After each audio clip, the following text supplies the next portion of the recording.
Buenos días, Panamá. Así es, hoy es miércoles 29 de abril, un día en el cual pues quedó el caos completo en el país. 15 protestas, hubo protestas que terminaron rayando la medianoche, tanto en Panamá Norte como en Panamá Este. Colón, hoy amanece trancado. Ayer hubo protestas en Gatún, en Salamanca y en el propio Colón Centro.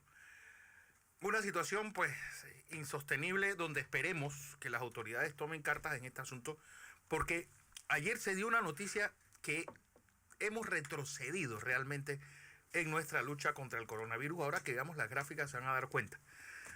Donald Trump dice que Estados Unidos tiene 1 millón de casos porque las pruebas ahí son muchísimo mejores, y un show con varias O's, y que se han hecho más pruebas.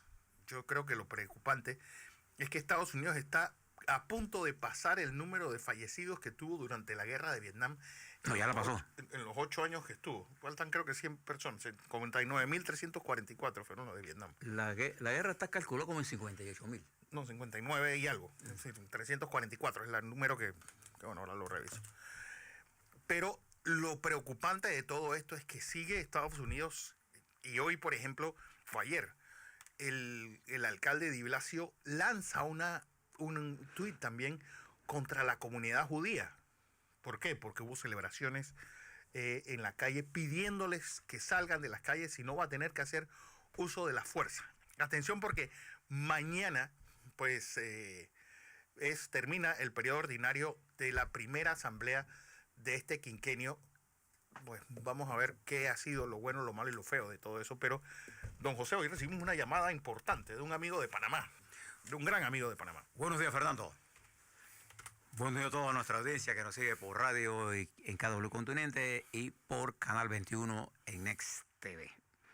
Efectivamente, hoy esta mañana, a la madrugadita, aquí llegó Fernando con una llamada que ya él tenía, y la conectamos con ese gran periodista español, Zoilo Gutiérrez Martínez de la Vega. Zoilo Martínez Gutiérrez de la Vega. Aquí él estuvo en Panamá durante el periodo de Omar Torrijos y post Omar Torrijos. Es un gran periodista, un gran escritor. Uno de los grandes libros, uno de los libros de él fue el análisis sobre Centroamérica, que nos tocó aquí hacerlos. Bueno, un libro con él, que era una advertencia de lo que pasó en América Central durante los 80, y que Zoilo con mucho tacto es la narración más apegada a lo que estaba ocurriendo. Todo está redactado en serio. Pero ahora Zoilo Martínez está preparando un nuevo libro sobre Omar Torrijos. Nos hablaba sobre ello y estaba programado para estar aquí el 15 de marzo a dar conclusiones. Es un libro periodístico, un libro con hechos. Y uno de los capítulos es Las guerras de Omar. Sí. Recuerde que las guerras de Omar fueron muchas. Bueno, la guerra del banano, la guerra del Consejo de Seguridad, la guerra por el canal, la operación Expotable, la operación dentro del ser el canal, la operación de poner paz en Colombia, en fin. Zoilo va a venir en los próximos días y lo estaremos esperando. Un gran placer hablar con uno de los grandes periodistas españoles. Un saludo a Zoilo. Así es. Bien, en el mundo, Fernando, antes de entrar al coronavirus, le quiero dar una noticia. ¿Y por qué se las doy?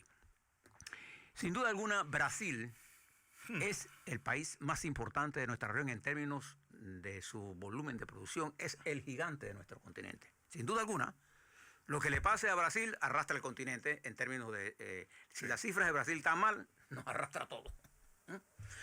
Y es uno de los países que Panamá debe cultivar. Sí. Para el presente, para el futuro y para el mañana. Brasil es un país sumamente importante para nosotros. Fíjense lo que está pasando en Brasil. Para aquellos los que les gustan echar leña al fuego y echarle después gasolina y después hablar de paz y de que no, que por qué pasa esto. Bien. En Brasil, el presidente Jair Bolsonaro, ahora enfrentado a el juez Sergio Moro, ex juez Sergio Moro, es ministro de Justicia. Ministro de Justicia. Fíjense lo que pasó ayer. El presidente Bolsonaro designa en reemplazo de Moro al señor André Mendoza como nuevo ministro de Justicia. Y este caballero es un evangélico. Con todas las características Las taras que traen los evangélicos. y con todas las características de Bolsonaro. Y ese es el hombre que va a llevar la justicia en Brasil en este momento. Y designa a el señor Alejandro Ramayén como el jefe de la Policía Federal, que es el que hace las investigaciones. Este señor es amigo personal del presidente y de los hijos del presidente, y tiene que investigarlo a él. Entonces el señor Sergio Moro, que fue el arquitecto y que configuró todo ese esquema de lawfare para destituir a Dilma Rousseff, que nunca fue acusada de nada. Igual que Lula da Silva, sobre una falsa acusación, montó un proceso que puso a Lula da Silva preso, ¿recuerdan? Bueno, este caballero el lunes presentó una denuncia de 17 puntos sobre el presidente Bolsonaro, entre las cosas, prevaricación, obstrucción de la justicia, intromisión, 7 casos. Y de inmediato se abrió un proceso contra Bolsonaro. Ahora, este proceso tiene que ser... ¿Quién hace la investigación después de esta? Bueno, lo hace la Policía Federal. Y tiene 60 días. Y después la pasa al fiscal. Y el fiscal, dependiendo de lo que encuentre, lo pasa al Congreso. Está hecho. Acuérdense que el señor Sergio Moro es el representante de la ultraconservadora fuerzas en Brasil y de los medios de comunicación. Un hombre muy popular en esos niveles, no en el pueblo. No. Entonces él es el candidato presidencial de ellos. Y aquí puede pasar dos cosas. O se impone Bolsonaro y va preso, señor Moro. O se impone Moro y el presidente le habrá un impeachment, un juicio político al presidente, que lo decide la mayoría en el Congreso, que no es de Bolsonaro. Entonces a Bolsonaro solo le queda parar esto a nivel de la Policía Federal. Y ya usted da cuenta, pero el señor Moro se apareció, escuche esto lo que le voy a decir, Fernando, en la televisión diciendo que él tiene grabaciones de Bolsonaro presionándolo a él con respecto a las investigaciones federales. Es decir, tiene su Bolsonaro Leaks, aquí como los Varela Leaks panameños. Mire usted, mire la clase de persona. Sabrá él en su inteligencia que él no puede grabar. Si yo hablo con Fernando, para que Fernando me grabe la conversación, él me tiene que pedir permiso a mí, yo la tengo que autorizar, tiene que estar ahí. Él no puede grabarme a mí sin mi permiso. Eso es ilegal. Bueno, esto está pasando en este momento en Brasil. Y esto provocó, mis queridos amigos, una caída en la bolsa y una caída en la moneda brasileña. El real. Únale a esto que Brasil amanece hoy con 73.000 casos de ese resfriadiño que decía el presidente Bolsonaro. Y 5.000 muertos. Y 5.100 muertos. Más o menos. Y dice él, ¿y qué? ¿No? Y esto, usted puede estar seguro que está subestimado porque las mediciones que están haciéndose en Brasil son, vaya usted a saber.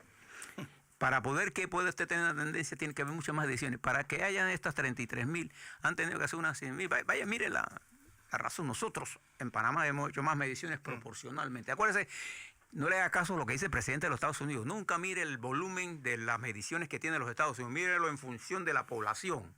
Los indicadores siempre se dicen cuántas pruebas usted ha hecho por millón de habitantes. Y eso es lo que da la relatividad. Por ejemplo, Alemania ha hecho más. Suecia ha hecho más. Proporcionalmente. Claro, Estados Unidos tiene 300 millones. Bueno, Brasil ahora mismo con sus 209 millones de habitantes tiene 71.886 casos, 5.017 fallecidos, una tasa de letalidad de 6.98. ¿Usted tiene ahí la cadena de? Bueno, esta es la de la OMS. Okay. Con el peor... La OMS siempre tiene un retraso con respecto con el peor caso, y es el lugar donde siempre hay consiguen al final, ¿vale? mayor tasa de letalidad y mayor número de casos dependiendo de la población, que es una especie de Nueva York de Brasil, es Sao Paulo, que tiene 24.041 casos con 2.049 muertos. Casi la mitad están en esta provincia, la más pujante y más grande, más económicamente más importante de Brasil. Mire lo que está ocurriendo. En Estados Unidos es responsable hoy del 30%, del 33% de los positivos del mundo. Los positivos del mundo están cerca de los 3.150.000, más más de 3.150.000, y los muertos están en 218.000. Los Estados Unidos amanece hoy con cerca de 1.035.000 positivos y con 59.266 muertos, equivalente a lo que pasó en la guerra de Vietnam. Ahí está, solo que la guerra de Vietnam duró 10 años y esto es en 3 meses. No, y el primer muerto de Vietnam estadounidense fue en 1945. Es decir, en 30 años, porque el último lo mataron el 30 de abril del 75. Así. Y observe esta estadística. Inglaterra tiene 160.000 positivos más y tiene 21.674 muertos. Alemania tiene 160.000 menos y solo tiene 6.314 muertos. Sí, 390. Esa es la diferencia, porque Alemania tiene una gran medición. Y además actuó con firmeza desde el principio. El señor Boris Johnson, ¿se recuerda al principio? Después que tuvo el coronavirus, es otro. Me alegro, porque ayer felicité al señor primer ministro de Inglaterra porque fue firme en su planteamiento. Bueno, que estamos hablando de que Alemania es una científica la que te la está al frente, así que todavía... Más que científica, es una dirigente política. Una dirigente política. Bien, veamos Panamá, para que nos pongamos, y mientras yo estoy hablando tenemos la primera lámina. Fíjese, Fernando, ayer nos informaron que habían 6.200 casos positivos totales, de los cuales 179 eran nuevos. Ahí tiene usted la gráfica de la diferencia diaria. Eso que usted está viendo en pantalla es la gráfica con la diferencia diaria, y está viendo usted que subió la curva polinómica, subió el R cuadrado, que es el nivel de confiabilidad que nos dice a nosotros. Acuérdense que estaba en 59, ahora subió a 71. Y la curva tiende a levantarse, y eso es peligroso. Bien. Veamos algunos números mientras viene la otra gráfica. Los aislados en casa son 1.590, los aislados en hoteles son 1.180, hospitalizados en sala hay 270, en cuidados intensivos hay 88 para 1,4, fallecidos son 176. Aquí está la primera luz roja. El número de fallecidos me preocupa. Subió a 9. Subió a 9 fallecidos. Estamos en una tasa de letalidad de 2,84. Si usted la compara con otros países, estamos dentro de ellos. Pero me preocupa que en Panamá hayamos subido tanto en estos últimos 4 días. Eso no. Póngale un poco una luz amarilla intermitente con perspectiva de rojo a este tipo. Algo debemos saber nosotros que está ocurriendo ahí.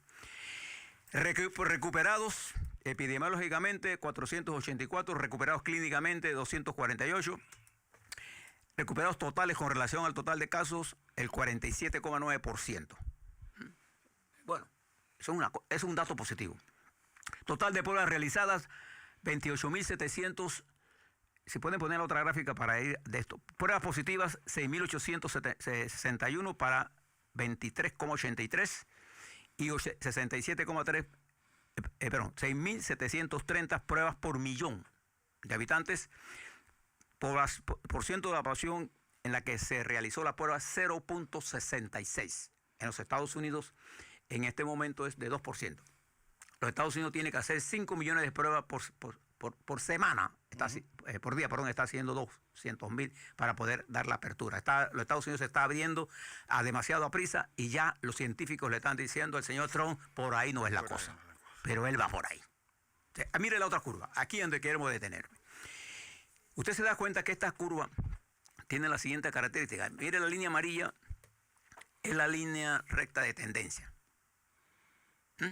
Y fíjese que la curva el slope de la curva está aumentando, el de la línea recta es amarilla, con respecto a las mediciones anteriores. Sí, la pendiente está... Sí, más la tangente, el slope, la pendiente. Dos, la diferencia en casos, fíjese cómo está oscilando. Y cuando usted hace la proyección después de la medición de ayer, usted se da cuenta que la caída ahora es más suave, o se está prolongando la posibilidad de que lleguemos a la meseta, al aplanamiento de la curva y a la caída. Va a demorar más. ¿Qué nos está indicando ello? Nos está indicando que el nivel de reproducción del virus ha aumentado. Nosotros calculamos el nivel de reproducción del virus, o sea, el R, el nivel efectivo de reproducción del virus en 1,2%. Cuando es mayor de 1, el virus está en control.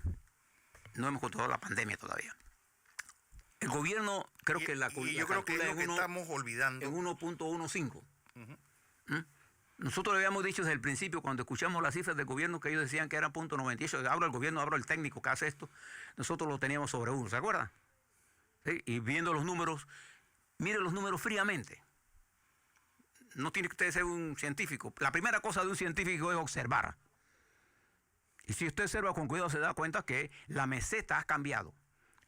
Es como si vivíamos en un escalón bajo y lo subimos un escalón y nos estamos estabilizando en un escalón más alto. Eso no es bueno. Claro, las medidas que hemos tomado de cuarentena, de mitigación, han sido tan efectivas si no esta curva tuviera disparada en otro lado. ¿Por qué le digo esto?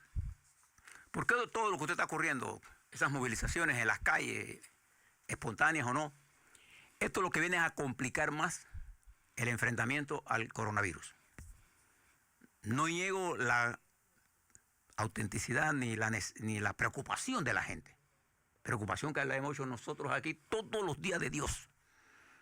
Pero sería incorrecto creer que podemos resolver el problema agravando el otro. Porque el otro va a golpear más duramente a los pobres. Por ahí escuché un legislador colonense que dice que ustedes van a ver cuando los pobres lleguen al poder. Cuando haya una revolución de esa naturaleza que él prevé, ni él estará ahí. Lo primero que haga es quemar la asamblea. No se engañen en eso, ¿ah? Nosotros en 1947 nos tomamos la asamblea. Para que tengamos claro de lo que estamos hablando. Entonces, creo que los que proponen el caos no se han dado cuenta que el virus ni le va ni le viene la corrupción. Sí. Al virus no le va ni le viene si el gobierno es PRD, Cambio Democrático, panameñista, independiente, Movín, Mován, no le importa. El virus tiene una estrategia, ese ente simple que es el virus, él tiene su modus y está operando contra nosotros y se aprovecha de nuestros errores. Me parece que es un error lo que está ocurriendo en estas movilizaciones en las calles.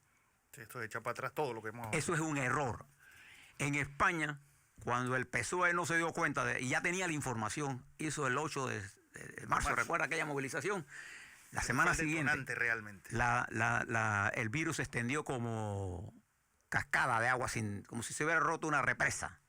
Y mire la cantidad de muertos y de infectados que tiene España. Y España va a caer este año en 9% del Producto Interno Bruto. La recesión más dura de Europa va a pegar en España con fuerza en Italia. Porque son los dos países cuya economía depende mucho de dos factores. ¿Turismo? El turismo y la exportación de servicios. Y el turismo va a caer. ¿Quién se va a traer ahí a España en los próximos meses? No, es que, por ejemplo, Nueva York, un amigo mío, don Wolfram González, me decía, ni aunque los Yankees lleguen a la Serie Mundial y el boleto atrás del home plate cueste $100, yo voy ahí porque todo el mundo está atemorizado de que esto pueda... ¿Qué pasa con ciudades que tienen ese gran movimiento? Añádele, Fernando, a todo esto, la inestabilidad que hay en el mundo en este momento, no solo por los problemas que ha creado el coronavirus en términos de la caída vertiginosa del 40% del comercio, añádale la volatilidad del precio del petróleo, que continuó ayer y continúa hoy.